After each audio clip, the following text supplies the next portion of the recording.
Court પાસે bomb મૂક્યાની ખોટી માહિતીને પગલે પોલીસ તંત્રમાં ભારે દોડધામ મચી ગઈ હતી।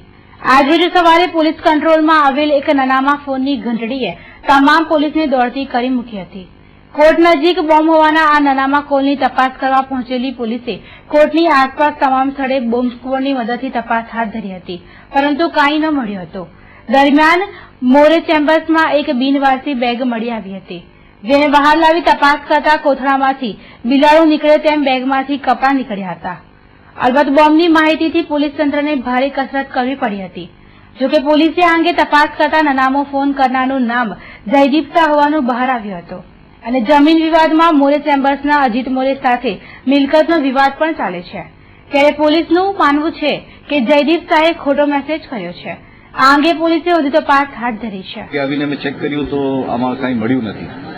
તો જે નંબર ઉપરથી ફોન આવ્યો તો આ નંબર ઉપર અમે થોડું કોન્સન્ટ્રેટ કર્યું કે આ ખરેખર કોણ છે।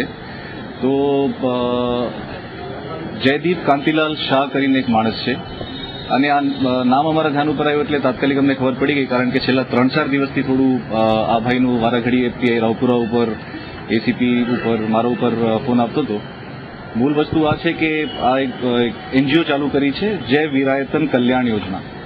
આ જૈન સમાજ જ્યારે લઘુમતી જાહેર થયા ત્યારે આ લોકોને લાભ આપવા માટે આ એક એનજીઓની રચના થઈ અને આ જગ્યા ઉપર એટલે જ્યાં અમે ઊભા છીએ આ જગ્યા ઉપર આ લોકોને ઓફિસ ચાલુ કરવાનું હતું।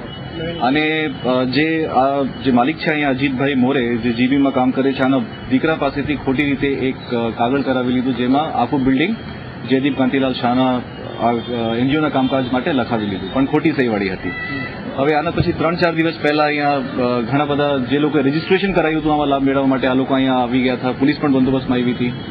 હવે આજે આ ભાઈ ખાલી હેરાન કરવા માટે આવું ફોન કરીને બોમ્બનું અફવા ફેલાવવાનું કોશિશ કર્યું। અને એટલું જ નહીં, પણ હમણાં પણ થોડી વાર પહેલા પીઆઈ રાવપુરા ઉપર ફોન કરીને કીધું કે હું આ પ્રકારે બરોડા શહેરના પોલીસને થોડું દોડાવવાનો છું।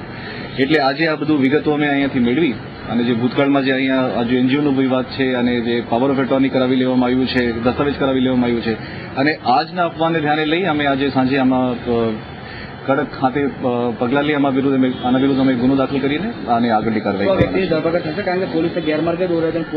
હા, એટલે આ તબક્કે અત્યારે કંઈ કહેવાનું ઉચિત નથી, કારણ કે આખા સમગ્ર પ્રકરણને અમે આવરી લઈ અને એક ગુનો દાખલ કરીશું। ગુનો 100% દાખલ થશે, અટક પણ 100% થશે, પણ અત્યારે જયારે ઇન્વેસ્ટિગેશન પૂર્ણ થાય આના પછી થશે। હાલના તબક્કે સીધા જ પકડીને અમે આને અરેસ્ટ નથી કરવાના। ફોન ક્યાંથી આવ્યો હતો? અહીંથી બરોડાથી જ આવ્યો હતો, બહારથી આવ્યો હતો? ફોન એટલે કંટ્રોલ રૂમમાં ફોન આવે તો એટલે કંટ્રોલ રૂમ વાળા લોકો લોકેશન ક્યારે નથી કહેતા, ક્યારે કહે કે હું અમદાવાદથી ફોન કરું છું, ક્યારે કચ્છથી ફોન કરું છું, પણ અત્યારે આ બધું ઇન્વેસ્ટિગેશનનો વિષય છે, ઇન્વેસ્ટિગેશનમાં ખ્યાલ આવી જશે કે ક્યાંથી ફોન આવ્યો।